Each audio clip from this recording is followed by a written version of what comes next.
Good afternoon. Thanks so much for joining me. I'm C.Lee Cawley, certified professional organizer and organizing expert and educator, and I'm delighted to have you here today. And what I really want to talk about is letting your container determine the contents. I have a bunch of commandments of organizing, and this commandment is the container commandment. And it really applies to everything that's in your home, in your space. And the example I always give is a gallon of milk holds 128 ounces. You might be able to fit a couple more ounces right at the top, but we need to let the container determine our contents, just as our homes are the container of the contents of our lives.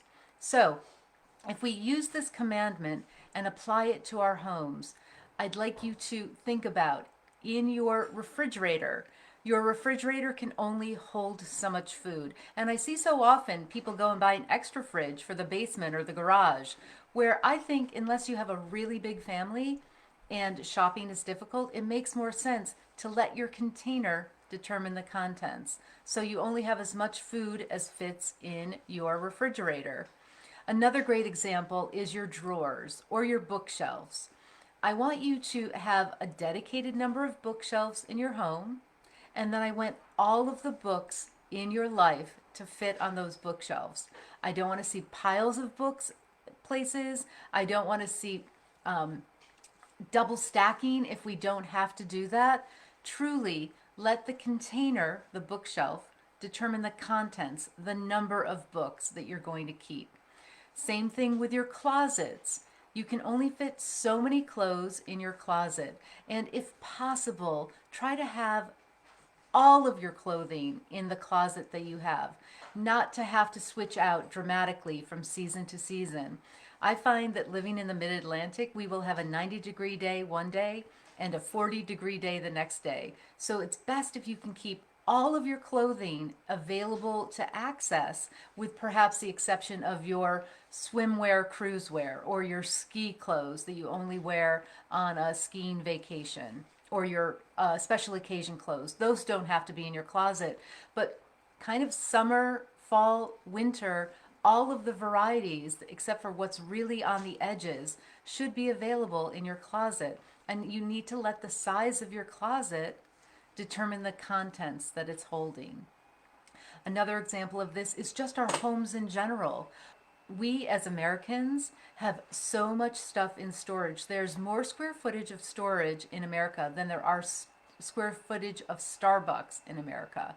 And if you think how many Starbucks you know in your neighborhood alone, that's a lot of storage. So what happens is people can't contain everything that they own in their homes, and therefore they go and they purchase off-site storage. Now, you know it's fine to have off-site storage for a short amount of time, for a couple of seasons in between a move, or if someone's downsizing, or if someone's passed away. But endlessly keeping things in storage because they don't fit in your home is not wise from a monetary point of view, also out of sight, out of mind. I know that we made this mistake when we moved to England in the 90s. We got a storage space and put our things in storage. At the time, we thought we were only going to be there for a year, but we ended up being there for most of the decade of the 90s. When we finally got back to America, emptied that storage unit that had cost us thousands at that point, and discovered what we had, there was very, very little in there that was valuable in any way, shape, or form. I remember I found a rah-rah skirt. Do you guys remember rah-rah skirts from the 80s? Yeah, I had packed one up and for some reason thought I was going to need it in the 2000s. That didn't happen. So try to project yourself into the future before you're doing any kind of off-site storage. But what I want you to really get from this idea is that you need to let your container determine the contents. As small as your purse should determine the contents of what you carry around with you on a daily basis. Your refrigerator should determine the contents of the food that you have. Your home should determine the contents of everything that you own. Of course, it takes some time to manage all of this stuff, and I realize that. But just taking this concept on board can be very, very valuable.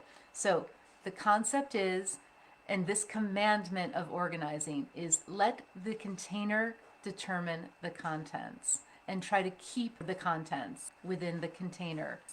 So just a super quick tip. You'll have a Tip Tuesday to follow up with this. And I, of course, love you to subscribe to my YouTube channel if you're watching this on YouTube, or to join my very vibrant and really friendly Facebook community called Organizing Solutions for Busy Women.